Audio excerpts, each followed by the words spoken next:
Bienvenue dans Prospective urbaine, le podcast où entrepreneurs et décideurs politiques pensent ensemble la ville de demain.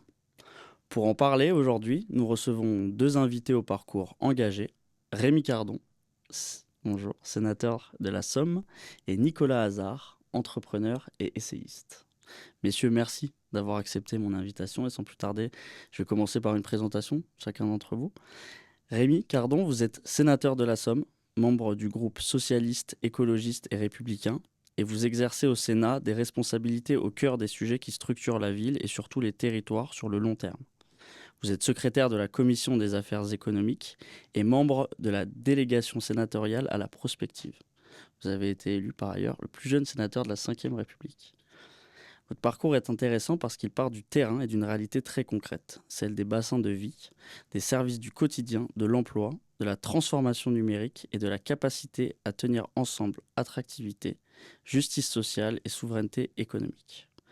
Vous incarnez aussi une nouvelle génération d'élus, arrivés très tôt au Sénat, on l'a dit, avec cette idée que la transition écologique, économique, industrielle doit se penser avec les territoires et pas seulement sur les territoires.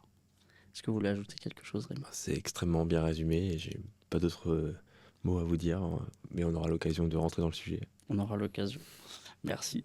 Nicolas Hazard, vous êtes entrepreneur et essayiste, fondateur et président du groupe INCO, un acteur pionnier de l'entrepreneuriat social. Investir, incuber, former, avec une obsession du passage à l'échelle.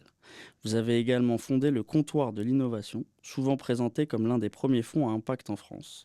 Et vous êtes identifié au niveau européen comme une voie de l'innovation sociale, notamment via un rôle de conseil auprès de la Commission européenne. Ce qui rend votre trajectoire particulièrement pertinente pour Prospective urbaine, c'est la question centrale que vous mettez sur la table. Comment on transforme l'économie en un levier d'inclusion et de résolution de problèmes urbains ? Emploi, compétences, précarité, accès aux opportunités, sans rester au stade du récit. Autrement dit, comment on finance, comment on prouve, comment on déploie, et comment le public et le privé peuvent coopérer sans se neutraliser.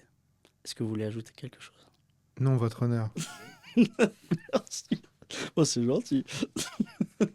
Messieurs, merci encore. On va commencer sans plus tarder par la première question, par le premier thème, votre parcours, vos engagements. Mon objectif est de comprendre le fil rouge de vos deux trajectoires. Donc, pour commencer, j'aimerais que vous racontiez chacun le fil rouge de votre parcours. Qu'est-ce qui vous a amené à travailler chacun à votre manière sur la transformation de la société et des territoires ? Peut-être Rémi, vous voulez commencer ? Tout à fait, avec plaisir. Déjà, je viens d'un territoire, la Somme. J'avais comme slogan avec Rémi Cardon, la Somme a de l'avenir. Mais c'est un slogan, mais derrière il y a un récit et dans ce récit il y a aussi des actions qui sont menées depuis maintenant bientôt 6 ans. Je commence à vieillir et je suis à la fin du mandat. Mais moi j'avais quand même un message à faire passer, c'est que dans mon territoire on a le sentiment parfois qu'on est un territoire de passage. Beaucoup d'entrepôts logistiques, beaucoup de boîtes qui passent mais qui ne s'installent pas. Et c'est pareil pour certaines personnes d'ailleurs. Malgré le fait qu'il y ait des gens qui veulent effectivement venir à Amiens ou dans des grosses villes, parce que les grosses villes c'est Amiens et Abbeville, hein. C'est 20 000 habitants à Abbeville, Amiens 140 000 quasiment. Donc vous voyez que c'est pas non plus des grosses métropoles. Mais ce que je veux dire par là, c'est que du coup le récit qu'on a besoin de faire nous aujourd'hui, c'est qu'on est entre Lille et Paris. Et que, en fait, quand on voit que Paris est surchargé et Lille aussi, on est un espace de respiration où effectivement on peut entreprendre, on peut s'engager, on peut s'insérer dans la société française et en particulier dans la Somme. Donc j'avais essayé de dessiner un peu un contour d'un récit là-dessus, mais aussi pour une simple et bonne raison, c'est qu'on est aussi un territoire pauvre. Le taux de pauvreté est élevé. Et donc, quand tu disais lié aussi avec la justice sociale, c'est aussi là-dessus. C'est-à-dire, au-delà des différences et parfois du mépris qu'on peut avoir quand on compare des territoires attractifs ou un peu moins, on voit bien que nous aussi, on a aussi une volonté de notre part dans ce territoire picard qui s'est fait absorber par les Hauts-de-France. Non, je le dis ça en rigolant, mais à l'époque, on rigolait moins quand même. Mais c'est aussi cette envie de montrer de quoi on est capable à 1h07 de Paris. de développer un certain nombre de choses et on a des choses à prouver, des choses qu'on a déjà démontrées dans le passé et sur lesquelles voilà, je me bats pour que chaque élu local, les maires, les conseillers municipaux, adjoints et autres, euh, garde en tête qu'un sénateur, ça doit être un facilitateur de vos projets pour la réussite de votre mandat. Et donc, je roule un peu, j'ai un peu ce fil conducteur dans mon engagement, c'est d'être un facilitateur pour utiliser les énergies, les atouts des uns et des autres et en faire en tout cas des projets qui aboutissent. Donc, ça tombe bien parce que j'étais, avant d'être sénateur, chef de projet. Donc, vous voyez que finalement, je n'ai pas changé. La ligne directrice. Ça vous a fait réagir, Nicolas, facilitateur de projet, ça vous correspond bien aussi. Oui, alors moi, c'est un peu la même chose finalement. Parce que moi, j'ai commencé dans la politique. Donc, c'est un peu le même parcours. Moi, je voulais changer le monde, je voulais faire quelque chose, je voulais être utile. C'était un peu ma motivation. Et je me suis dit, mais c'est par la politique qu'on change le monde. Donc, j'ai commencé par ça. Je travaillais notamment en Italie pour un ancien président de l'Italie, enfin du Conseil italien. C'était super, mais au bout de 2 ans, je me suis rendu compte que rien n'avait changé et que peu de choses changeaient et que si je voulais changer le monde, bah, il y avait peut-être d'autres leviers et d'autres moyens. Alors, pas contre la politique, mais en tout cas, il y avait des moyens qui étaient plus efficaces. Et je me suis rendu compte que l'entreprise était un formidable levier parce que une entreprise, elle a un impact sur des territoires, elle fait des choses, elle emploie des gens, enfin, elle a une réalité qui est très, très concrète. Et donc, je me suis dit, bah, comment est-ce qu'on concilie l'intérêt général et le goût de l'intérêt général avec l'efficacité? Finalement, c'est cette notion d'entrepreneuriat social sur laquelle je suis arrivé, en disant, bah, en fait, on peut monter des entreprises, on peut aider, accompagner des entrepreneurs qui changent les choses sur les grandes problématiques sociales, sociétales et environnementales. Et c'est comme ça qu'on peut faire. Et c'est comme ça que j'ai créé en France le premier fonds à impact pour investir dans des entreprises à fort impact social et environnemental. Ça a commencé il y a maintenant 13-14 ans. Et depuis, on a créé des incubateurs, on a créé des formations aussi pour les publics éloignés de l'emploi. On a créé un ensemble d'outils et on est présent aujourd'hui dans plus de 100 pays à travers le monde avec un vrai modèle pour montrer qu'on peut concilier efficacité économique et intérêt général à la fois. C'est pas inconciliable et que c'est ça le futur pour moi de l'économie, c'est l'entrepreneuriat social. Et justement, pourquoi avoir choisi cette approche système plutôt que un seul levier qui aurait pu être, par exemple, l'investissement? Bah parce que de toute façon, les problématiques sociales, sociétales, environnementales, urbaines, elles sont systémiques par essence. Et donc, si on traite que un aspect, en fait, on passe à côté de plein de problèmes. Je vous donne un exemple. Nous, on travaille beaucoup avec des jeunes qui sont décrocheurs, qui ont, voilà, qui sortent, qui ont 18, 20, 22 ans parfois, qui sont sans emploi, qui n'ont pas vraiment eu d'expérience auparavant, ce qu'on appelle les NEET dans le jargon. Eh bien, si vous les formez et que vous leur dites, voilà, je vous forme et voilà, voilà un boulot pour toi dans 6 mois. En fait, le problème, c'est que s'il n'a pas de logement, s'il n'a pas réglé des problèmes au niveau des mobilités, qu'il n'a pas le permis de conduire, en fait, ça ne sert à rien de lui avoir trouvé un travail parce qu'il ne pourra pas y aller, il ne pourra pas se loger, il arrivera le matin, il n'aura pas dormi, donc ça sert à quoi? Donc, forcément qu'il faut une approche systémique parce que les problématiques auxquelles on est confronté, elles sont polymorphes et donc il faut les attaquer toutes en même temps. Et justement, Rémi, je pense que pouvez réagir Ah bah, là-dessus. en fait, je dis la même chose. C'est-à-dire que quand j'ai déposé une proposition de loi dans la période très difficile du Covid, où effectivement des jeunes étaient parfois vraiment en détresse, au-delà de l'aspect santé mentale, mais aussi l'aspect même, rien le fait de se nourrir. Et c'est encore le cas aujourd'hui, hein, d'ailleurs. J'avais proposé d'essayer d'expérimenter au moins le RSA jeune sur une période. Et là, aujourd'hui, je suis parti sur la sécurité alimentaire justement pour les moins de 25 ans, qui sont en dessous du seuil de pauvreté. Et donc, c'est une sécurité alimentaire de 150 € fléchée sur des frais d'alimentation. Ce que je veux dire par là, c'est qu'aujourd'hui, enfin voilà, moi je reste convaincu que dire aux jeunes, un jeune un emploi, la logique qui était assez poussée par Macron à cette époque, aujourd'hui c'est sauter les étapes.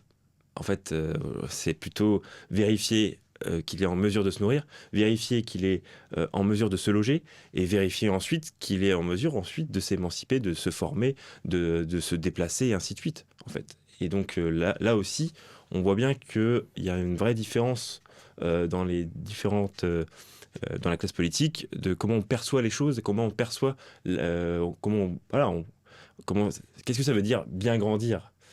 Voilà, c'est des slogans que certains utilisent dans les municipales, moi le premier. Mais qu'est-ce que tu mets derrière, en fait? Bien grandir ou bien vieillir, d'ailleurs.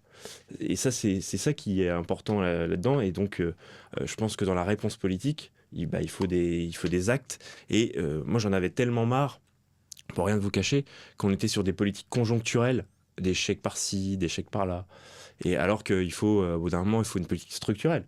C'est-à-dire que vous posez un nouveau droit, ça tient dans le temps, et les gens se l'approprient, et voilà. Et en fait, je ne dis pas qu'on résout le problème en tant que tel, mais on vient améliorer, en tout cas, le sentiment d'avoir un droit. Et un droit, c'est pas juste un chèque qu'on obtient allez, une fois ou deux, tous les 2-3 ans, parce qu'il y a une crise de tel sujet et autres. Parce qu'en fait, c'est un peu le sentiment. Aujourd'hui, la politique, on est un peu souvent en réaction, mais parce qu'on ne prend pas le courage d'installer des politiques structurelles. On est sur voilà, de la gestion de crise en permanence, alors que les problèmes, on les connaît. Les rapports annuels de tel ou tel, soit la Fondation du logement ou ça soit la FAGE ou l'UNEF ou peu importe, on voit bien que ces chiffres-là, ils sont toujours présents, quoi. Ça veut dire on n'a toujours pas résolu le problème sur ces questions-là. Donc pour vous, c'est vraiment la pierre angulaire sans quoi on peut pas avancer, on peut pas s'émanciper dans la vie, un peu ce que vous disiez Bah aussi, si, ou Nicolas. alors sinon ça sera la débrouillardise et puis c'est celui qui tiendra voilà mais sauf qu'en fait désolé mais c'est pas donné à tout le monde la débrouillardise. Quand vous avez vraiment rien ou 3 fois rien, bah généralement à part un miracle ou alors une rencontre ou alors quelqu'un qui vous aide, vous pouvez peut-être vous en sortir. Mais est-ce que c'est ce qu'on veut en fait? Je sais pas, il me semble que à la fois dans la déclaration des droits de l'homme et du citoyen ou même dans la Constitution, il y a quand même des éléments qui pose un certain nombre de droits pour les uns et les autres, peu importe son origine, peu importe sa couleur de peau, peu importe son origine sociale. Donc l'idée, c'est quand même que tout le monde ait le droit à l'ascenseur social, quoi.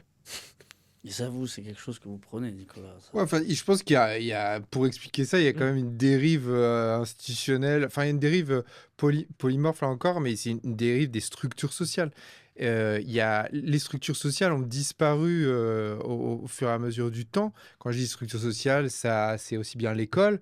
Il y a une faillite de l'école à un moment, un constat que il y a 10% des jeunes qui sortent sans diplôme, sans formation, sans rien du tout. Donc ça, c'est vraiment une vraie problématique. Il y a tout ce qui est corps intermédiaire aussi, bon ça, on peut y revenir dans les entreprises, les syndicats, la crise de la représentativité, ça c'est encore autre chose. Il y a les familles aussi. Je pense que aussi au niveau de l'éducation, à un moment, il y a des problèmes au niveau de certaines familles qui n'arrivent pas à mener à bien l'éducation, peut-être parce que aussi elles sont dans des situations de précarité, de fragilité, etc., qui font que c'est pas possible, pas d'accompagnement. Et puis je pense que si on prend un peu de hauteur par rapport à tout ça, je pense qu'on est dans une société de plus en plus individualiste, où en fait, c'est Durkheim qui disait, à la fin, aujourd'hui, dans nos sociétés, il ne reste à l'homme plus qu'à aimer que lui-même. C'est-à-dire qu'en fait, avant, on faisait partie d'une société, il y avait un projet collectif, la famille avait une place importante, les institutions, l'école, la formation, l'entreprise aussi pouvait avoir, et dans le nord de la France, d'autant plus, avait un vrai vecteur d'intégration et de structuration, et qu'aujourd'hui, finalement, les individus se retrouvent très seuls. On est dans un individualisme qui est exacerbé par les réseaux sociaux, par les écrans, etc. Et donc on est là, on scrolle, on swipe, on est sur les écrans, on voit des gens qui vivent des vies incroyables partout, son voisin qui part en Maldives, je sais pas quoi, qui est dans un jet, parce que les gens ils louent des jets maintenant pour pouvoir faire des photos, etc. Et donc on est dans une société d'ultra consommation. Donc d'un côté on a envie de consommer, on a l'impression que être et exister c'est à travers la consommation, avec des structures sociales qui ont disparu, et ça crée beaucoup de difficultés, notamment chez les adolescents et chez les plus jeunes, où on sait qu'ils sont particulièrement fragiles à tout ça. Et donc, c'est une société d'addiction, c'est une société où il y a du burn-out, il y a une société où il y a une vraie fragilité mentale, psychologique et humaine. Et ça vaut le coup, en tout cas, c'est un combat qui vaut le coup d'être mené, de réfléchir aux causes et aux conséquences, et derrière de réfléchir aux solutions qu'on peut trouver. Et moi, je pense qu'il y en a, que tout le monde, personne n'est inemployable, qu'il y a des solutions pour tout le monde, mais encore faut-il qu'on définisse quelle société et de quelle société on a envie. Une société qui soit inclusive, une société qui soit durable. En tout cas, c'est ce que je défends. Alors pour revenir sur le sujet des réseaux sociaux, qui est un petit aparté, mais c'est un sujet sur lequel vous planchez en ce moment, Rémi, au Sénat, et notamment au sujet de l'interdiction pour les mineurs. Vous, quel regard vous portez justement sur ces réseaux sociaux? Moi, je pense qu'il faut prendre le problème à la racine. Et le problème à la racine, c'est de réguler les dérives des algorithmes avec un cahier des charges chargé. Il y a des designs addictifs qui sont clairement montés pour ça, pour justement pousser à consommer sans s'en rendre compte. Au début, tu te dis tout ton téléphone, tu vas regarder 2 minutes, mais en fait, ça fait pas 2 minutes, ça fait 20 minutes que tu es dessus, ou de 1 heure. Et donc, tout ça, c'est des choses sur lesquelles il faut agir. Parce que c'est comme ça on répond présent pour justement le problème à la racine. Et le deuxième sujet, c'est de protéger en amont, de faire prendre du recul à cette génération par rapport à ça. Et ça, c'est se former. C'est s'informer, se former et créer aussi de l'esprit critique chez les jeunes sur les réseaux sociaux. Parce que quand ils arrivent effectivement sur une plateforme où en fait vous ne mesurez pas le vrai du faux, vous ne savez pas quel est ce média, comment il est sourcé, comment... Et en fait, effectivement, moi je me mets à leur place, 5 minutes, c'est très compliqué, en fait. Très compliqué. Et donc, dans ce cas-là, vous voyez, les 2 axes de travail, c'est à la fois auprès de l'éducation nationale et auprès des parents, avec la PIX qui existe aujourd'hui, qui devrait être beaucoup plus musclé là-dessus pour qu'on puisse accentuer le mouvement. Et donc ça, il faut des moyens supplémentaires. Et le deuxième, c'est sur la régulation des algorithmes, parce que les plateformes sont gentiment en train de profiter de ce qui se passe aujourd'hui en France. On est sur une opération de communication, on dit, on va interdire les réseaux sociaux aux moins de 15 ans. Ok, donc tac, mais sur la mise en œuvre et tout, on va aussi... vous savez, quand vous lancez un débat politique là-dessus par l'interdiction, je suis pas sûr que vous réglez totalement le problème. Vraiment. Vraiment. Et je pense qu'on reporte le problème. Et on reporte même le problème rien que dans sa mise en application. Parce que, en fait, là aussi, j'ai hâte de voir la faisabilité, comment ça va s'organiser. Parce que ça sera. Il faut quand même que les plateformes jouent le jeu aussi. Et ça, il faudra un rapport de force au niveau européen qui n'est pas des moindres. Pour l'instant, France, Pas Espagne, gagné. c'est France-Espagne, ça fait un peu court sur les 27. Hein, donc il y a encore peut-être un peu d'engouement là-dessus. Mais moi, je pense vraiment qu'on devrait commencer par des choses sur lesquelles on peut agir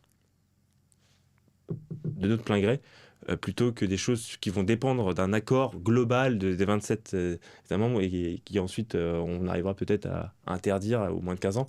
Mais encore faut-il savoir l'expliquer. Pourquoi ma génération n'a pas le droit et pourquoi voilà, mon grand frère ou ma grande sœur a le droit. Enfin, voilà, tout ça, faudra l'expliquer aussi aux personnes concernées. C'est une question de formation et in fine, Nicolas, vous l'avez mis au centre de votre action, là. La notion de formation, de former les jeunes, notamment Ouais, les bien sûr. décrocheurs. Et donc là-dessus, en tout cas, moi j'ai écrit un livre qui s'appelle Je ne suis pas un algorithme. Bah oui. C'est le moment Juste ici. d'en parler qui vient de sortir chez Flammarion. L'idée, c'est exactement ça, c'est que on voit, nous, on forme plus de 200 000 personnes par an, 200 000 jeunes par an à travers le monde. Et on voit qu'il y a, bien évidemment, chaque pays est différent. Quand on est en Asie, aux États-Unis, en Afrique de l'Ouest ou en Europe, c'est pas forcément les mêmes problématiques, mais in fine, il y a quand même des points communs. Il y a des dénominateurs communs, et ces dénominateurs communs, c'est aussi avoir c'est la formation dans un monde qui change énormément. Et je pense que ce qu'on sous-évalue beaucoup, c'est la puissance et la place des technologies et dans la manière dont elles vont transformer la société. Elles vont transformer l'emploi. Aujourd'hui, il y a déjà plus de 50% des personnes qui travaillent dans les pays de l'OCDE, donc dans les pays occidentaux, majoritairement, qui ne sont plus à jour en termes de compétences. Parce qu'en fait, il y a des nouvelles technologies qui sont arrivées, qui ont remplacé. Je pense qu'il y a des bassins d'emploi vers Amiens, vers Abbeville en particulier. À Bove, Amazon, aussi. ils sont en train de supprimer des emplois. Voilà, ça supprime énormément d'emplois, ça se transforme. C'est l'intelligence artificielle, la robotique est en train de transformer tout ça. Et les métiers, il y a 80% des métiers de 2030-2035 qui n'existent pas encore sous leur forme actuelle aujourd'hui. Donc, on est vers une grande transformation. Et donc, ce qui va changer, c'est effectivement la capacité à se former et à utiliser ces outils. Ces outils, c'est comme un marteau. Avec un marteau, je peux construire une maison ou je peux me faire très mal. C'est pareil avec ces outils, ils sont pas bons ou mauvais par essence. C'est pas bien ou mal l'intelligence artificielle. C'est bien, pas bien ou mal la technologie, la robotique. C'est qu'est-ce qu'on en fait et dans quel projet de société on veut le faire. Et c'est là où on a besoin du politique pour légiférer, pour créer un cadre en tout cas. Le politique, il va pas faire, c'est pas lui qui va créer les technologies de demain, mais en tout cas, il définit un cadre. Et à partir de ça, il y a des acteurs qui sont les entrepreneurs qui peuvent faire des choses. Et donc former les gens, c'est indispensable. Et même avant, ce qu'on faisait, on se formait, on est allé à l'école, on a fait des formations. Après, on travaille 42 ans et demi. Enfin, on va peut-être être plus, à mon avis, dans les années à venir. Mais bon, ça, c'est un débat voilà, Présidentiel. qui me dépasse. Et après, on part à la retraite. Demain, c'est terminé, ça. Le schéma, ce triptyque-là, il est fini. Demain, on va se former, on va travailler. Et puis, au bout de 2-3 ans, en fait, il faudra mettre ses compétences à jour. Donc, il faudra se former à nouveau, retravailler, etc. Et en fait, la formation, elle va être tout au long de la vie. Et donc, les entreprises de demain sont des entreprises qui formeront leurs salariés, leurs employés. Et c'est là où ceux qui sont hors du système sont particulièrement en danger parce que eux n'auront pas la capacité à se former, donc vont être encore plus à la traîne et auront encore plus de difficultés à le faire. Donc la première chose à faire, c'est vraiment l'éducation, la formation et une formation qui soit adaptée au marché du travail qui évolue de manière exponentielle. Considérable. Rémi, vous vous êtes formé, vous, à l'IA? Est-ce que vous l'utilisez aussi, l'IA? Oui, bien sûr. Bien sûr, en plus, en tant que politique, on est obligé de regarder aussi comment les choses évoluent, fonctionnent, puisque ça fait partie de nos débats. Donc, effectivement, moi, je le vois comme un outil. Mais un outil, attention, dans un outil, il y a toujours, soit ça devient des menaces, soit ça peut rester des opportunités. Donc il faut juste bien savoir comment on régule, comment on organise. Moi, je reste, voilà, je suis pas là pour réguler. C'est juste que je sais très bien qu'il y en a qui ont des intérêts personnels, privés et financiers qui, parfois, savent déborder et au détriment des autres. Donc c'est juste ça qui m'interroge aussi en soi, c'est de trouver comment chacun peut trouver une place dans cette société à sa juste valeur, entre guillemets, et de pouvoir faire fonctionner dans les règles de l'art les choses. Et ça, c'est... Ouais, parce qu'on est dans une pour aller dans ce sens-là, on est dans l'économie de l'attention aujourd'hui. Notre système économique tel qu'il est construit et tel qu'il se développe de plus en plus, c'est qu'aujourd'hui, les GAFA, mais d'autres, et beaucoup de boîtes technologiques, en fait, ce qu'elles cherchent, c'est notre attention, à capter notre attention. Donc nous, on se dit, ah, c'est super, j'ai une appli gratuite, etc. Mais en fait, rien n'est gratuit. C'est parce que l'appli est gratuite qu'en fait, elle va chercher à C'est avoir... nous le produit. Exactement, c'est nous qui devenons le produit. Et à partir du moment où c'est nous le produit, donc voilà, donc on maîtrise moins les choses. Après, encore une fois, c'est pas bien ou c'est pas mal, etc. Après, chaque entreprise essaie de maximiser les choses, mais il faut en être conscient en tout cas. Et il faut savoir que bah, c'est encore une fois, c'est des outils qu'on a en main et qu'est-ce qu'on va en faire. Moi, l'IA, l'IA, c'est fabuleux. Nous, sur plein de domaines, nous, on accompagne des entrepreneurs qui permettent, grâce à l'IA, d'identifier des feux de forêt, par exemple, en amont, sur la médecine notamment et la prévention, qui permettent de détecter des cancers de manière que ce qu'on n'aurait pas pu faire et ce qu'on fait généralement trop tard aujourd'hui avec la médecine. Donc tout ce qui est prévention de la médecine, il y a des pans extraordinaires. Avec l'IA, on peut aussi former beaucoup de gens, leur apprendre des compétences, on peut apprendre des langues, on peut apprendre plein de choses. Enfin, l'IA, encore une fois, peut avoir des débouchés, mais encore une fois, et c'est là où, par exemple, les banques publiques qui existent, vers quoi elles vont investir? Est-ce qu'on va investir dans le nouveau Candy Crush qui fait qu'il y a un entrepreneur qui demain va créer sa boîte en 6 mois, il la revend, généralement à des Américains d'ailleurs, il la revend très cher et il part et en fait ça a créé 10 emplois sur le territoire et on a mis des centaines de millions d'euros là-dedans? Ou est-ce qu'on va investir aussi ce qu'on appelle dans la tech for good, donc dans des technologies qui sont utiles socialement, qui permettent de résoudre des problématiques sociales, de santé, qui inventent les mobilités de demain, etc. Et notamment dans les territoires ruraux, parce que je pense que là aussi, il y a un sous-investissement qui est assez grand. Voilà, encore une fois, c'est un outil, c'est une boîte à outils qu'on a qui est, à mon avis, merveilleuse et comme on en a rarement eu dans l'humanité, mais juste personne ne se pose vraiment la question, ou trop peu de gens se posent la question, pourquoi faire? est-ce que c'est pour consommer plus et être dans l'hyperconsommation, ou est-ce que c'est pour bâtir la civilisation de demain et, par ailleurs, parce que ça me semble important, trouver des solutions contre le réchauffement climatique? Et justement, sur ces sujets-là, on dit souvent que les États-Unis innovent, les Chinois copient et l'Europe régule. Comment faire pour... Ça, c'est quelque chose qu'on entend souvent. Je ne dis pas ce que je défends, hein, attention. Mais c'est quelque chose qu'on entend souvent. Comment on peut faire justement pour éviter qu'on soit en Europe juste dans un rôle de régulation et de stopper justement cette innovation, mais qu'on soit nous aussi les fers de lance de cette innovation, selon vous, Rémi? Bah, qu'on ait aussi un peu de courage.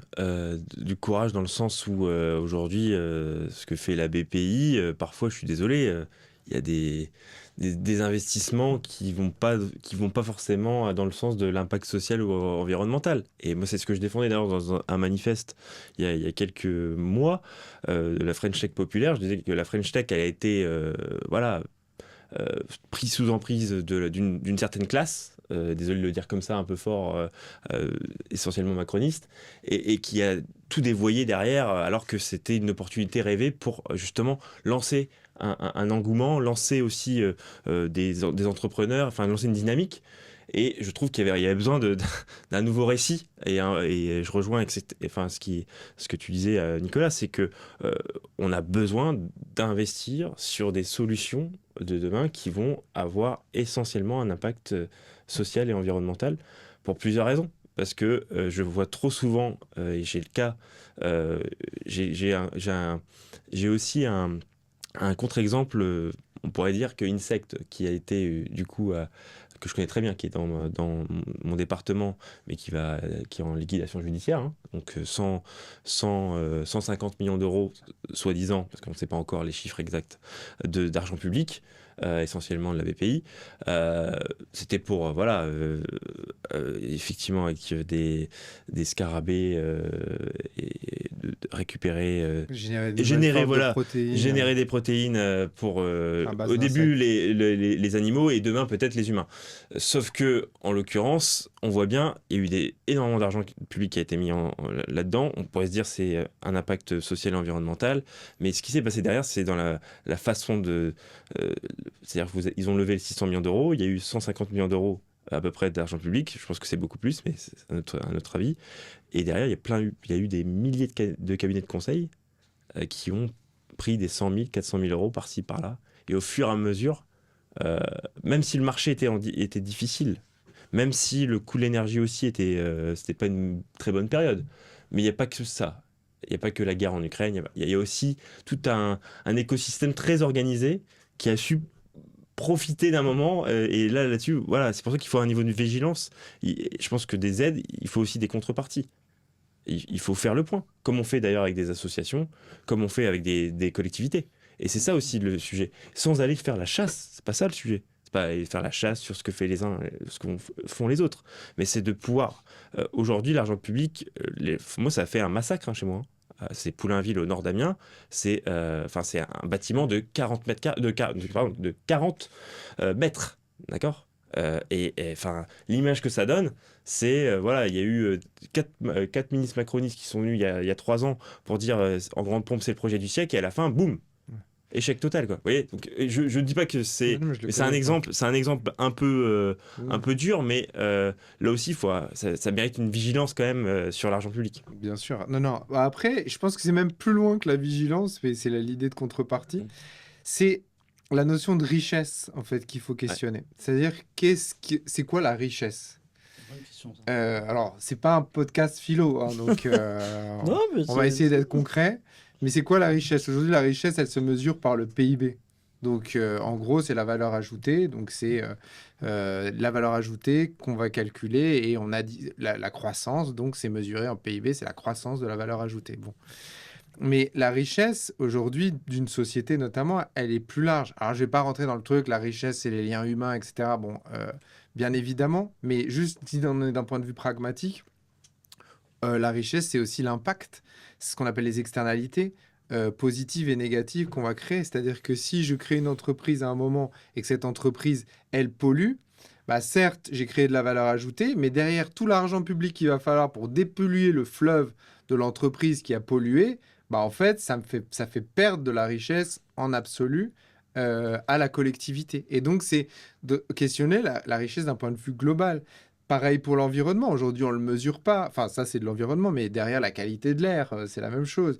La mortalité infantile, notamment liée à la pollution. Enfin, il y a beaucoup de choses. Et donc, c'est comment on mesure pas seulement la valeur ajoutée, mais aussi de manière plus large toutes les externalités positives ou négatives qui Négative. sont faites. Et moi, je me bats depuis des années. C'est mon combat et je suis ravi d'avoir un sénateur avec moi parce que c'est quelque chose que je pousse beaucoup et si on peut reprendre et d'autres peuvent le pousser. Et je sais notamment que le sénateur que j'aime beaucoup, qui s'appelle Rémi Féraud, a poussé ça il n'y a pas très longtemps, mais ça, moi, ça fait 10 ans. Je me bats pour qu'on ait un impôt sur les sociétés qui soit dépendant On a fait une de proposition de loi l'impact social et environnemental. J'ai- Donc pourquoi? Ça veut dire quoi? Ça veut dire qu'aujourd'hui, moi, une entreprise sociale qui permet d'éviter du COD, qui forme des jeunes qui n'ont pas été formés par le système et qui vraiment permet d'avoir un impact social positif que je mesure, je paye autant d'impôts Bah ouais. qu'une entreprise qui, elle, s'en fout ou qui d'ailleurs, généralement, pour les multinationales, vont bien défiscaliser dans d'autres pays et font que finalement leur taux net d'impôt est inférieur. Donc là, pour moi, il y a un gros paradoxe et c'est une question d'acceptation de l'impôt qui est absolument clé. Et je comprends que beaucoup de dirigeants de PME, de TPE que je rencontre, et j'en fais partie, en est un peu marre parce qu'en fait, on a l'impression, notamment les entrepreneurs sociaux, qu'on se donne, qu'on essaie de faire un truc qui est positif. Et en fait, on paye autant, si ce n'est plus, de fiscalité que d'autres qui s'en foutent. Donc c'est pareil, c'est la notion de richesse, c'est la notion derrière comment c'est valorisé. Et ce ne serait pas très compliqué de le faire différemment. Voilà, qui est des taux qui sont différents. Il y a des pays qui le font, enfin qui ont des taux différents d'impôt sur les sociétés. C'est la même chose pour les salaires et les charges sociales, etc. Donc il y a tout le système à revoir. Mais la clé de tout ça, c'est quoi la richesse? Quelle société on veut? Donc les outils, tout ça. Moi, j'ai défendu à la base, je pourrais être très honnête, dans un précédent livre, Insecte, Ouais. l'entreprise, parce Ouais. que l'idée est super et on a besoin de protéines, notamment à base Ah, c'est- d'insectes, etc., parce que ça a une empreinte environnementale qui est vraiment importante. Mais c'est vrai que derrière, il faut des contreparties. Je ne connais pas le sujet actuellement, mais il faut des contreparties. Mais surtout, il faut qu'on s'interroge, le public comme le privé, à créer un projet de société où on mesure l'impact social et environnemental et toutes ces externalités. Et pour vous, Rémi, qu'est-ce que ça veut dire la transition juste? Parce que je fais le lien avec ce que vous disiez. C'est un peu vaste, mais ça. Transition écologique, tu veux dire? Parce que La transition, on le met à tous les. Bah, Transition justement, numérique, transition écologique, c'est ça qui est intéressant pour vous. transition énergétique. La transition, c'est en fait, vous avez une transformation qui soit se fait indirectement. CF, le dérèglement climatique, en fait, on subit le truc, puisqu'on ne se prépare pas suffisamment, on planifie pas suffisamment les investissements et ainsi de suite. Donc, effectivement, sur le dérèglement climatique, en fait, on est plutôt à jouer en défense aujourd'hui. Quand on regarde encore ce qui s'est passé en Gironde, dans le Lot-et-Garonne, et ainsi de suite, moi, j'ai plutôt l'impression qu'on joue en défense, c'est-à-dire qu'on subit, parce qu'on n'innove rien, rien. Quasiment rien, on planifie pas grand-chose et on regarde la prochaine catastrophe naturelle arriver. Voilà, on s'adapte, On mais on réagit. s'adapte dans des conséquences assez catastrophiques pour le coup. C'est comme son nom l'indique, catastrophe naturelle.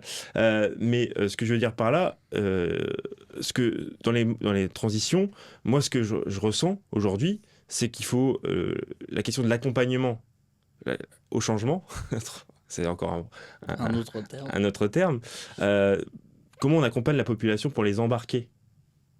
Parce que c'est ça le sujet en fait. Il faut avoir effectivement un récit si possible qui donne envie, qui pose question, qui interroge, qui suscite en tout cas un intérêt. Premièrement. Et deuxièmement, effectivement, après des politiques structurelles d'investissement qui viennent embarquer la suite. Et ça, c'est valable sur plein de sujets. Sur l'énergie, sur le numérique, même sur les questions de mobilité. Les sujets de la voiture électrique, voilà. Comment tu accompagnes une majeure partie vers ça, voilà. Comment tu fais raisonner les gens, en fait, finalement, sur les enjeux qui nous tombent dessus, en fait, au fur et à mesure des années. C'est pour ça que c'est très compliqué de Donner une voilà. définition. Mais ce que je veux dire par là, c'est accompagner à des changements de société qui peuvent être soit très brutales, soit qui vont se faire voilà, au fil de l'eau. Enfin, voilà. Et donc ça, c'est aux politiques hein, Enfin, moi, on m'a toujours dit, il vaut mieux prévenir que guérir. Et guérir, ça, c'est au mieux, hein, parce que généralement, ça peut aussi ça peut mourir. Donc, pour le coup, je pense on aurait tout intérêt à retrouver un État stratège, un État qui planifie, qui organise, plutôt qu'un État, finalement, qui gère les crises vraiment au fil de l'eau, qui... voilà, la planification écologique. Oh, bah, on fait un coup de rabot sur le fonds vert de 200 millions d'euros cette année. L'année prochaine, ça sera un peu moins. Bon, tout ça, c'est pas sérieux. Enfin, on fait du stop and go sur ma prime rénov. Enfin, voilà. Enfin, vous voyez ce que je veux dire. Enfin, quand même, on donne l'impression que c'est un peu Fouillis. oui, le fouillis, puis on n'est pas du tout dans la planification et ça fait pas très organisé, quoi. C'est vraiment, et là, pour le coup, c'est à la fois le sénateur et le citoyen qui parlent, parce que pour le coup, moi, j'ai plutôt le sentiment qu'on rassure pas les gens hein, sur ce qui est en train de se passer là-dessus. Hein. Ouais, si je peux. Oui, bah moi je suis d'accord avec ça et moi en tant que citoyen vraiment et c'est sûr, mais en fait le débat politique aujourd'hui, et là je le dis assez librement, est catastrophique. Enfin, je veux dire, pardon, mais et puis surtout depuis quelques années, enfin c'est vraiment Mm. catastrophique. Moi j'entends pas un politique qui a vraiment une vision de long terme qui va dire voilà le projet de société que j'aimerais porter. Sauf peut-être des extrêmes qui, eux, arrivent mieux à construire un récit qui est un récit caricatural, mais qui est un récit simple et qui fait que les gens peuvent s'identifier à ça parce qu'ils vont dire, bon, bah voilà, on a identifié un problème, c'est ce problème-là, et une fois que ce problème il est résolu, tout ira bien de nouveau et on va construire une société comme elle était avant ou une autre société. Enfin bon, revenir, généralement c'est très réactionnaire hein, de toute façon comme manière de penser. Et donc voilà. Donc aujourd'hui, ouais, le débat public, il est terrible. Mais en fait, même y compris le débat des chefs d'entreprise, des organisations qui sont censées représenter les entrepreneurs. En fait, on est là à négocier des petits points, des demi-points de charge, etc. Mais il n'y a pas du tout cette réflexion globale Vision à long là-dessus. terme. Et ce qui est terrible, c'est que moi, je me rends compte que nous, on est très présents dans plein de territoires ruraux différents. On a plein de projets, et surtout, moi, dans les Pyrénées, où on fait beaucoup de choses, où on accompagne des entrepreneurs, on travaille sur des vallées pour essayer de redonner de l'activité sur des vallées pyrénéennes, etc., à reconstituer des filières économiques. Et en fait, les gens, quand on les va les voir et qu'on leur raconte tout ce qu'on fait, me disent, ah, mais c'est extraordinaire, on pensait pas que c'était possible, on savait pas du tout. Mhm. Et en fait, il y a une sorte de fatalité. Et le débat politique aujourd'hui, il est enfermé dans une espèce de radicalité. Et c'est celui qui sera le plus radical et qui fera le plus de buzz qui finalement réussira. Et on ne se pose pas. Alors que quand on parle sur des territoires, et j'imagine que chez toi, c'est la même chose, on peut mettre autour de la table des électeurs d'horizons très différents sur ces sujets-là qui sont finalement très consensuels, où on peut trouver des solutions pour être plus inclusif, plus durable sur les transports, sur la santé, sur les mobilités, sur l'économie, sur tout ça. Et finalement, on peut aligner des chefs d'entreprise avec des syndicalistes, des personnes au chômage, des retraités, des jeunes.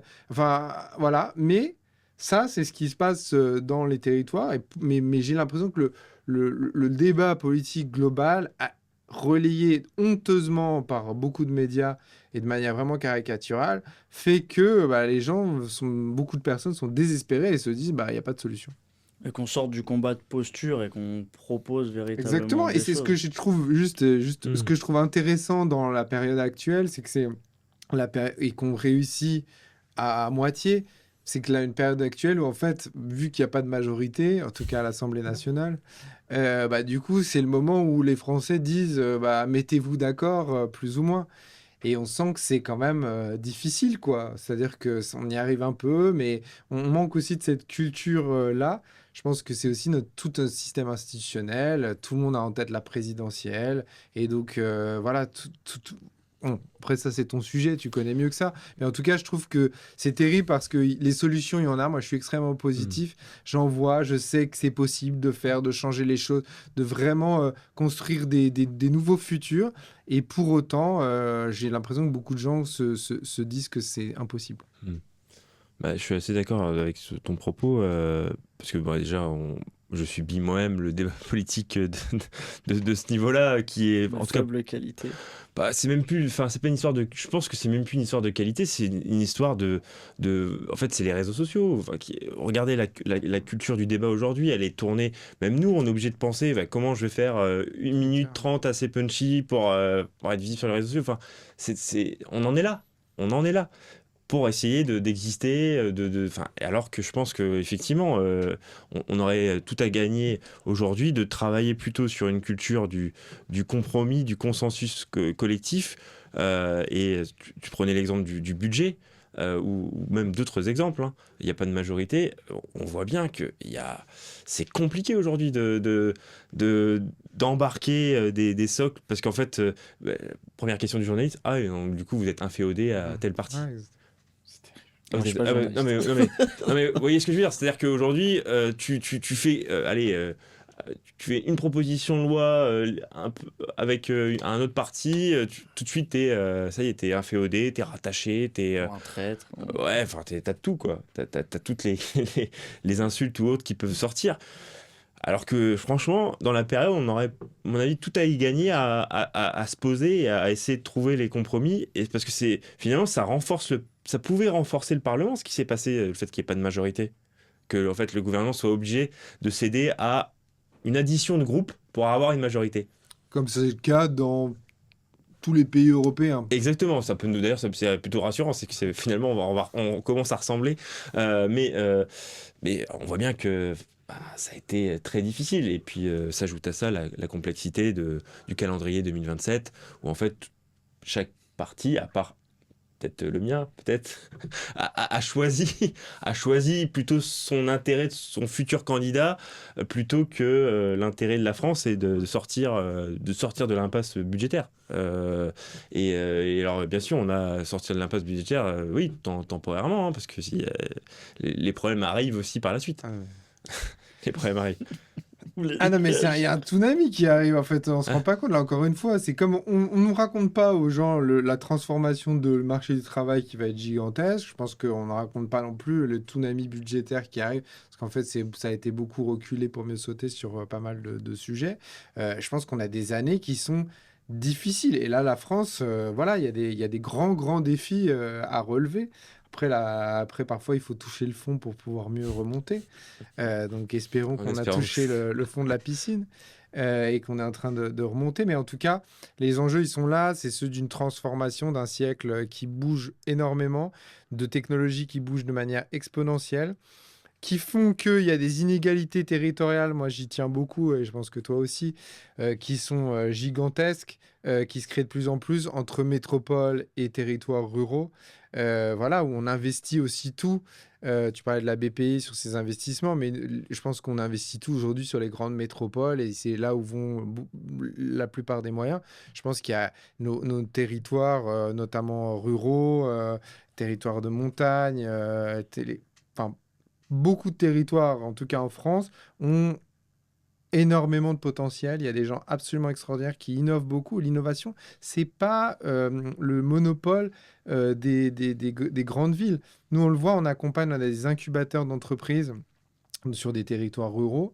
Et notamment, je disais, tout le long de la chaîne pyrénéenne, en Occitanie notamment. Et on voit vraiment qu'il y a un potentiel qui est gigantesque. Il y a beaucoup de gens qui font des choses. Mais aujourd'hui, un jeune des Pyrénées, de Lourdes ou de Saint-Gaudens, par exemple, en Haute-Garonne, en fait, il n'y a pas de boulot s'il ne va pas à Toulouse. Donc, en fait, il va falloir qu'il aille à Toulouse, et il y a cette concentration-là. Là où il y a un potentiel gigantesque pour inventer l'agriculture de demain, les mobilités de demain, il y a la santé de demain à réinventer. Il y a beaucoup de choses à faire. Et aujourd'hui, on ne le fait pas assez parce qu'on investit massivement sur les métropoles. Et ça, je trouve ça dommage. Et ça, encore une fois, c'est une question de planification. Mais c'est de la simplicité qui a été faite aussi pour les entreprises, pour les contrats, etc., qui ont été définis. Mais on a 50% de la population mondiale habite quand même sur des territoires ruraux, dans les campagnes. Et donc, à un moment, on se prive aussi d'une grande partie de la population. Et pourtant, il y a un potentiel gigantesque. Et moi, je le vois, c'est des entreprises, c'est des entrepreneurs. Nous, à Lourdes, on réinvente la filière laine, par exemple, qui est absolument magnifique, qu'on a laissé à l'Espagne pendant des années. On accompagne des jeunes filles qui ont un projet qui s'appelle Elda Technologies, qui utilisent des drones pour pouvoir aider les stations de montagne notamment qui ont de la perte de neige, puisque forcément on est là-dessus, à mieux pouvoir gérer leurs stations et puis pouvoir, quand il y a de la neige artificielle, voilà, s'adapter, donc limiter l'empreinte écologique. Ça, c'est des technologies, c'est des jeunes qui sont des Pyrénées. Donc il y a nous, enfin voilà, il y a un potentiel gigantesque et donc il faut arrêter voilà, de sous-investir et il faut penser à tout le monde de manière plus large. Alors, on va rentrer dans la dernière partie de l'épisode sur les perspectives d'avenir. Donc, c'est notamment le thème. Rémi, qu'est-ce qu'on pourrait faire concrètement, justement, pour avoir un système qui soit pas juste le fait de s'adapter aux catastrophes, aux circonstances, mais vraiment quelque chose qui soit vraiment pensé sur 30, 40, 50 ans et qui soit vraiment mis en place. Qu'est-ce qu'on pourrait faire concrètement à votre avis? Bah déjà, si on prend quelque chose qui parle à tout le monde, c'est-à-dire le fait de quand chacun travaille, cotise, on a un souci quand même sur le nombre d'actifs à la fin. Donc le système de retraite peut potentiellement être en danger dans quelques années. Donc la question qu'on doit tous se poser, c'est avec l'arrivée effectivement de l'IA, la robotisation déjà bien installée, est-ce que on utilise aussi l'argent qui est généré par la robotisation ou l'IA en taxant ou en manière voilà, justifiée, hein, attention, pour récupérer des cotisations supplémentaires pour que le modèle social puisse perdurer. Moi, il y a une vraie question que je m'interroge quand même là-dessus parce que et donc ça se fait maintenant parce que plus on attend et plus en fait on se met en difficulté. C'est la fameuse taxe robot, mais c'est tout con. On voit bien sur vous allez à la caisse d'un supermarché, les caisses automatiques, on sait combien c'est en fait une employée ou un employé en moins, et potentiellement on connaît à peu près, si on mettait le SMIC, on connaît combien il aurait pu cotiser au SMIC. Et en fait, on taxe de cette manière-là. En fait, on va pas plus loin. Et ça, faut avoir le courage de le faire parce que je pense on dérive. Il y a une envie quand même de la droite, pas que sénatoriale, la droite tout court, même de l'extrême droite, c'est de laisser faire pour qu'il y ait une libéralisation totale, même sur le système de santé. Qu'on arrive, si tu crées en fait, ton épargne pour te soigner demain toi-même. Et c'est pareil pour ta retraite et ainsi de suite. Et donc ça, faut quand même... Voilà, dans quel monde on veut vivre dans 10, 20 ans. Moi, je m'interroge. Et c'est ça où je pense qu'il y a des combats à mener qui sont, à mon avis, urgents parce que sinon, on va être dépassé. Ben, moi, je vois, je sens arriver le coup. Je vois déjà les nombres d'emplois supprimés chez Amazon, pour pas le citer, mais d'autres. Enfin, voilà. C'est. Voilà, on est en plein dedans, quoi. Donc nous, il y a quelques années, il y en avait qui étaient tout fiers d'avoir Amazon à Bove, à côté d'Amiens. Dont acte en disant ça va créer 500 emplois, et ben en fait ils sont en train de s'interroger si ça va, voilà, si ça va pas régresser en nombre d'emplois et que si on va alimenter une robotisation IA à fond les ballons comme on dit, et puis après derrière voilà. Et ça c'est vraiment, ça interroge. Moi je m'interroge vraiment là-dessus parce que c'est vraiment tout le monde du travail qui peut exploser en plein vol. C'est le système de retraite, de santé aussi qui peut, voilà. Donc je pense qu'il faut sécuriser un certain nombre de choses. Et s'il y avait une seule mesure que vous aimeriez voir adopter dans les 5-10 prochaines années, ça serait laquelle? Ouais, moi, je suis taxe robot, taxe IA. C'est-à-dire qu'on remplace pas on remplace pas les humains. L'humain a toujours le contrôle. Ok, taxe robot, taxe IA. Nicolas, si vous aviez une mesure à mettre en place. Moi, je vous l'ai dit, la mesure que je voulais mettre en place, mais je vais aller plus loin du coup, c'est l'impôt sur les sociétés qui dépendent de l'impact environnemental et social. Donc ça, c'est important. Mais je vais aller plus loin. Sur la TVA aussi. Je pense qu'il faut une TVA écologique, mais dans un sens positif. Euh, Parce que pour moi, l'écologie et la souveraineté, c'est les deux meilleurs alliés. Et en fait, on a tendance à opposer, c'est-à-dire il y a les souverainistes, ceux qui disent, ben voilà, il faut qu'on se protège de l'extérieur, etc. Et il y a ceux qui disent, ah bah moi je suis écolo, mais du coup, qui seraient soi-disant opposés. Mais en fait, c'est pas du tout opposé, ça va dans le même sens. Pour moi, par exemple, on pourrait très bien mettre une TVA qui serait réduite pour tout ce qui est circuit court. Mhm. Donc à C'est partir du les moment amendements Cardon chaque année. on fout, voilà. Et on peut commencer par l'agriculture, c'est-à-dire qu'on n'a pas le droit de discriminer. À un moment, il y a des règles européennes, on ne va pas non plus les réinventer. Donc, Bien on n'a sûr. pas le droit de discriminer sur la provenance d'un pays, mais on peut, pas discriminer, mais en tout cas, on peut différencier selon l'impact écologique. Encore une fois, c'est la mesure de l'impact écologique qui fait les choses. Et donc, la TVA, c'est la même chose. Changer de taux de TVA, en tout cas, là-dessus, ça me paraît fondamental. Et donc, on a tous ces instruments fiscaux à disposition pour pouvoir aider. Autre dispositif que je rêve d'avoir absolument, qui existe par exemple en Pologne, c'est-à-dire qu'en Pologne, il y a deux taux d'impôt sur les sociétés. Il y a le taux pour les grandes entreprises et puis il y a le taux pour les PME, TPE. C'est 19% pour les grandes entreprises, c'est 9% pour les TPE, PME. Encore une fois, si on veut des TPE, PME, il faut les inciter. D'autres pays l'ont fait, pourquoi on ne le fait pas? Voilà, enfin, il y a tout ça. Encore une fois, la fiscalité, bon, on n'aime pas payer des impôts, enfin, je veux dire, ça ne fait pas plaisir à personne, mais au moins, si on veut que les gens continuent à en payer, il faut qu'ils acceptent et qu'ils comprennent et qu'il y ait un sentiment d'équité et de justice par rapport à ça. Et donc, là encore, pour les entrepreneurs, je trouve qu'on maltraite quand même beaucoup. On peut maltraiter parfois parce qu'on les caricature, mais c'est des gens qui bossent énormément, qui font des choses. Et c'est la grande majorité, c'est des gars qui ont des petites boîtes avec 1, 2, 3 salariés. En quoi ils ont les mêmes règles, y compris d'un point de vue, alors là, j'ouvre peut-être la boîte de Pandore, du droit social, qu'une multinationale. En fait, c'est très compliqué à un moment après d'avoir des avocats, de gérer tout ça. Enfin, donc, simplifier la vie des PME, TPE, simplifier la vie des entreprises qui ont un fort impact social et environnemental, qu'on mesure la richesse différemment, qu'on la mesure à l'aune de l'impact qu'on fait. Et encore une fois, qui est même presque un impôt positif. Si des entreprises arrivent à vraiment avoir un impact fort, et à former des gens, à contribuer à la collectivité, à la société de manière positive, c'est-à-dire qu'elles font plus de choses positives que négatives, il faut les inciter parce qu'on a besoin de ça. Donc, on a besoin d'entrepreneurs aussi, d'entrepreneurs à impact. La bonne nouvelle, c'est qu'on a les solutions, que la jeune génération d'entrepreneurs, elle veut avoir de l'impact dans ce qu'elle fait.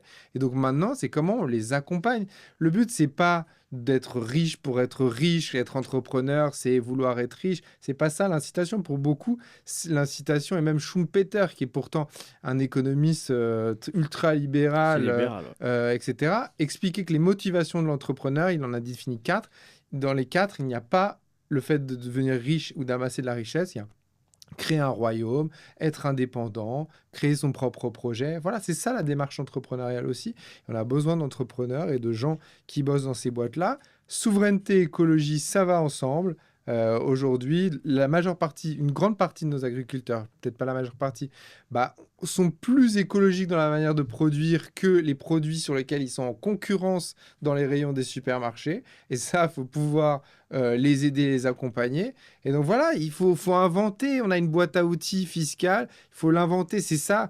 Moi, j'ai envie de voir à l'Assemblée nationale ou au Sénat comme débat. J'ai pas du tout envie que des débats. Enfin, bon, on les Il y a oublie trop tellement d'exemples. ils Il y a trop passent très rapidement. Mais voilà, c'est tout ça et c'est cette société-là. Et je pense que si on arrive à montrer ça et qu'on dit voilà, c'est dans cette direction qu'on va, en fait, la majeure partie des personne ne peut être que d'accord avec ça et je pense que c'est extrêmement consensuel et là on crée des majorités et on recrée une cohésion sociale à l'intérieur du pays qui manque tellement aujourd'hui. Donc par la stratégie incitative, c'est ça ce que je retiens Voilà, aussi non de parce votre que propos, je ouais. prenais le contrepartie de mon collègue qui disait justement taxer et je dis mais il faut aussi inciter, ça me semble Bien sûr, bien important sûr. parce qu'on a besoin de cette nouvelle génération. Et c'est vrai que les termes sont importants. C'est vrai que taxer, bon, ça, c'est connoté de manière Ça assez, fait peur. ça fait peur.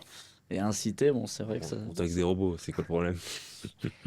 Ça, c'est votre travail à vous. Je plaisante. Et alors, Nicolas, je voulais reprendre une action de votre livre, page 47, c'est l'action numéro 3. Je cite: écrivez pendant 15 minutes sur une valeur qui vous définit véritablement sans référence à un groupe d'appartenance. Mm. Alors, je vais vous poser la question d'abord à Rémi, et après, Ok. je vous laisserai répondre là-dessus. Donc, une valeur qui vous définit véritablement sans référence à votre groupe d'appartenance. Bah, sur la question notamment de l'entrepreneuriat, même si j'ai cité effectivement le fait de taxer les robots ou taxer l'IA, mais pour des raisons à la fin de préserver le modèle social, je pense que sur la question des transmissions, des reprises d'entreprises, euh, il faut créer aussi des moyens incitatifs, notamment sur les TPE-PME Les et agriculteurs. les agriculteurs. Et donc, en ce sens, je pense qu'il y a la gauche qui doit vraiment, vraiment, vraiment reparler. Parce qu'en fait, si les entrepreneurs sont finalement parfois les premiers à être solidaires sur beaucoup de sujets. Je pense qu'on a tout intérêt à reparler un peu comme certains l'ont fait à une époque sur les entrepreneurs et artisans qui se sentent un peu délaissés par la classe politique ou en tout cas qui voient juste effectivement leurs intérêts qu'une partie de la droite ou de l'extrême droite. Et donc ça, on a beaucoup à faire là-dessus.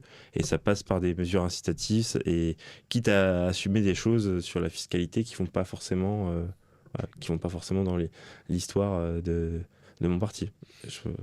Donc une valeur, ça serait plus la solidarité pour vous, Rémi.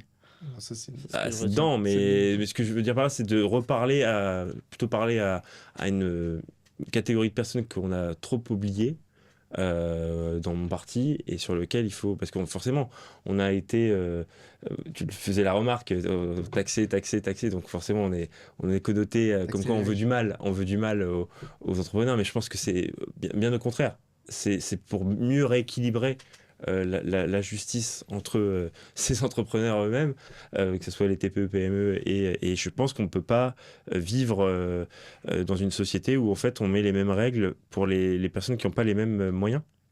Euh, voilà, c'est un peu ma conclusion. Donc ouais, côté universaliste ou autre, des fois on peut choisir, on peut avoir des... Donc plus un modèle équitable qu'égalitaire.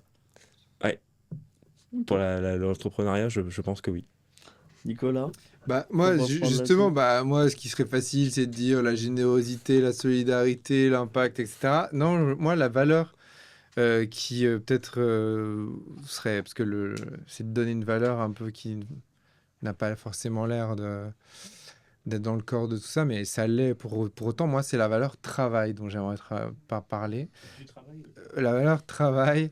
Alors, parce que justement, il y a ce débat-là. Moi, j'ai entendu une députée qui disait la valeur travail, c'est une valeur de droite.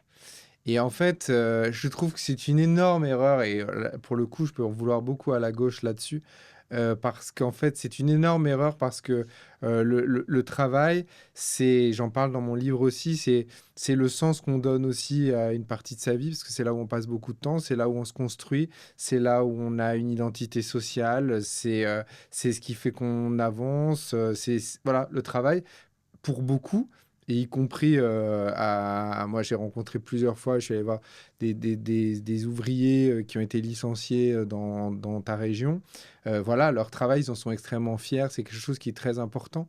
Et donc quand on parle de robotique, de tout ça, on va être remplacé par des robots et on va plus bosser et on va, en fait, c'est les robots qui vont bosser pour nous. Et donc le rêve pour nous, ça va être l'oisiveté. Mais en fait, je pense que c'est complètement... En tout cas, c'est pas du tout mon projet de société d'avenir. Je pense que c'est complètement faux. Je pense qu'il y a beaucoup de jobs qui vont disparaître, mais on en a beaucoup à créer.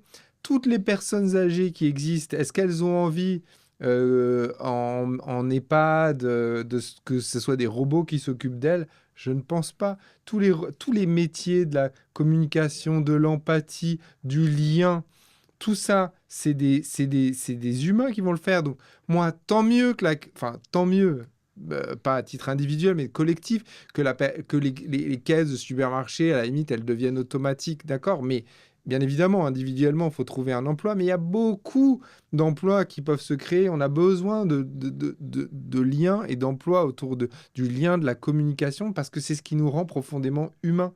Et donc, le travail, demain, de promettre aux gens, vous allez moins bosser, vous allez voir, c'est super. Déjà, c'est de dire, que le travail, c'est nul. Et moi, je ne suis pas d'accord parce qu'avec le travail, on peut s'accomplir. Alors, tous les travaux sont pas, bien évidemment, ne le permettent pas. Mais derrière, voilà, il y a cette possibilité, en tout cas, d'être fier de son travail, tant qu'il y a du sens. Et derrière, il y a plein de boulot à créer, encore une fois. Il y a plein de temps à passer, et de temps à passer à faire de la solidarité, à faire de l'éducation, à former les jeunes, à faire... Il y a énormément de choses. Et donc, voilà, réhabiliter, en tout cas, le travail et dire que le travail, c'est aussi l'avenir. Très intéressant. Et alors, chaque épisode, on finit par une citation qui, au quotidien, vous anime. Nicolas, vous en citez beaucoup, c'est le cas de le dire, dans votre livre. Rémi, je vous posais la question ensuite, vous avez quelques secondes de réflexion supplémentaire. S'il y a une citation comme ça qui vous inspire au quotidien, que vous souhaitez nous partager. Moi, j'en ai pas mal, en vrai, mais il y en a une que j'aime bien, qui est une citation de Coco Chanel, qui disait « Prenez mes idées, j'en ai plein d'autres ».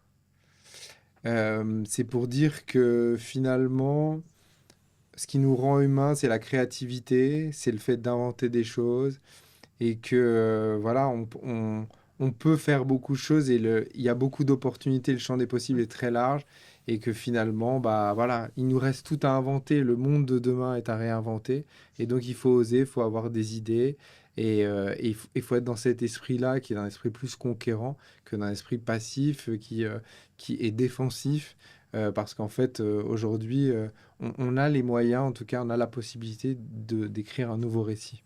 C'est beau. Rémi?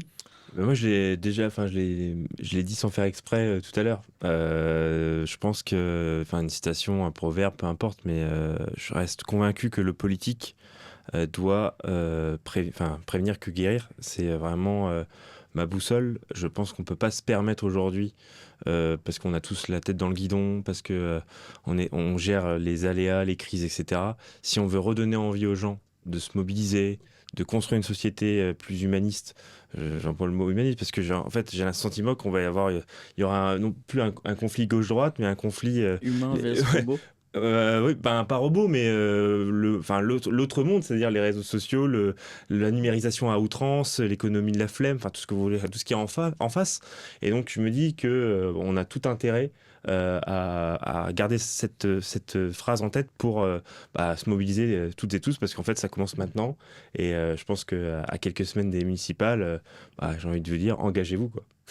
Très bien dit. Peut-être sujet de votre prochain livre, Nicolas, j'en profite pour rappeler, faire la promotion. Je ne suis pas un algorithme. Je ne suis pas un algorithme. Trouver du sens à l'ère de l'intelligence artificielle dans toutes les bonnes librairies. Messieurs, merci beaucoup d'avoir accepté encore une fois mon invitation. Merci pour l'invitation. Et merci pour cette qualité de discussion qu'on a eue aujourd'hui. Merci. Merci de nous avoir suivis, et à très bientôt pour le prochain épisode de Prospective Urbaine.